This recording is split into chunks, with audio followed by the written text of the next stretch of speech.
Have you ever said, "I'll do it tomorrow"? Yeah, me too.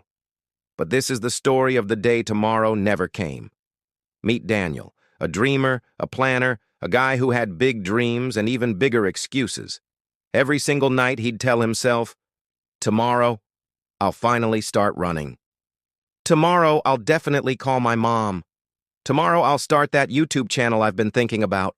And somehow, tomorrow never stopped being tomorrow. The list of things to do just kept getting longer, pushed further and further into a future that never seemed to arrive. It was a comfortable cycle, a safe space where he could dream without ever facing the possibility of failure. But comfort is a cage, and he was about to find that out. Then one day, life decided to stop waiting for him. The call came. It was about his best friend, Adam. There had been an accident. Daniel rushed to the hospital, his heart pounding a frantic rhythm against his ribs, his hands trembling so hard he could barely grip the steering wheel.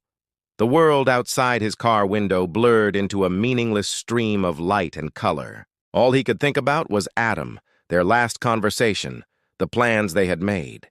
He prayed, bargained with the universe, promised he would change if only Adam would be okay. But he was too late. Daniel stood there in the sterile, white hallway of the hospital, the scent of antiseptic stinging his nose. He heard the words he never thought he would, the ones that shatter your world into a million tiny pieces. We did everything we could. And in that single, gut-wrenching moment, every tomorrow he had ever promised himself, every postponed plan, every unmade call came crashing down around him. The weight of his inaction felt heavier than anything he had ever known. The future he had always taken for granted had just been ripped away, not just from Adam, but from him, too. He remembered the messages from Adam he had seen but never replied to, thinking he'd get to them later. He remembered the plans they kept postponing, always too busy with things that now seemed so utterly trivial, and then like a punch to the gut. He remembered the last text he got from Adam, a message that would haunt him forever. "Bro, let's meet tomorrow." That one word, tomorrow, a word that used to be a promise of possibility, now felt like a curse. It was a testament to all the moments they had lost, the conversations they would never have, the laughter they would never share again. From that day on, Daniel was a changed man. He finally understood the brutal, unforgiving truth. Tomorrow isn't promised. Dreams don't wait for you to be ready. Life doesn't pause just because you're not prepared to live it. So he started small.